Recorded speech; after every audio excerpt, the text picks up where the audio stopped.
Welcome to the Glytamins audio presentation.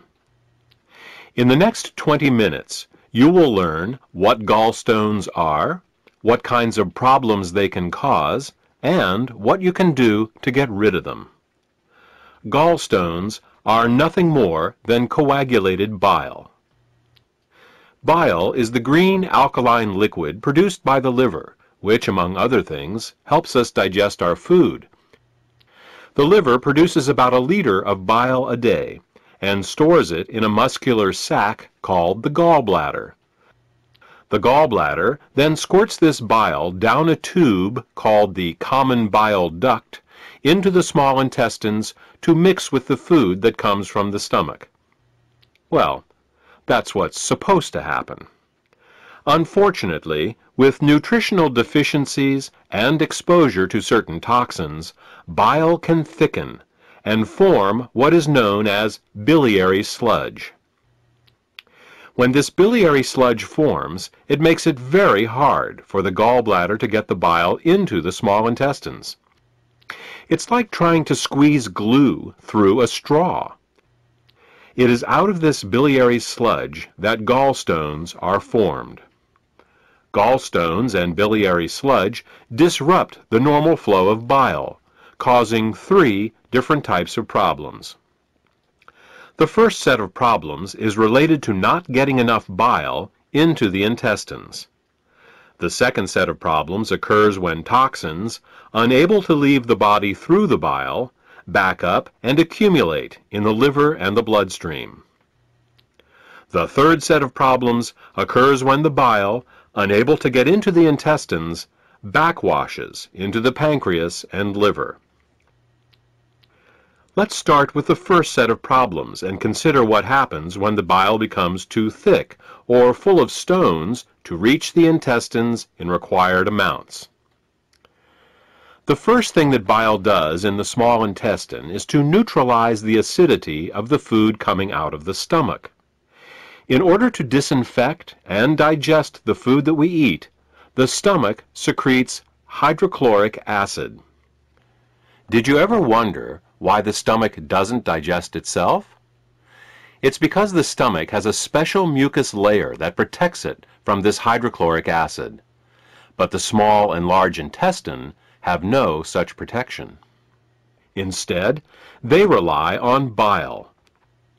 Bile is a very alkaline substance, and when it comes into contact with the acidic food from the stomach, the acids are neutralized. If bile can't get into the small intestine in required amounts due to biliary sludge and gallstones, then stomach acids in the food are never fully neutralized. They can cause acid burns along the entire length of the small and large intestines, all 30+ feet of them. We experience this as indigestion, heartburn, ulcers, and all manner of digestive complaints. In essence, we are digesting our own intestines. The next thing that bile does in the intestine is to emulsify the fats and oils in the food that we eat. Emulsification is the process by which fats and oils are made water-soluble. To understand emulsification, think of soap. It's next to impossible to rinse grease off a dish with just plain water.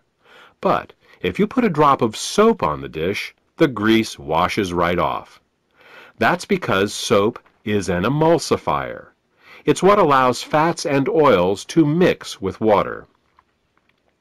Bile is the body's natural emulsifier, and it is what allows us to digest the fats and oils we eat. Without this emulsification process, essential fats, oils, and all the fat-soluble vitamins we eat become very difficult to absorb. Without adequate bile in the intestines, a person can end up suffering from malnutrition, regardless of the quality and/or quantity of the food that they eat. If eating fats and oils gives you indigestion, or if you have difficulty with food absorption, it could be due to biliary sludge or gallstones.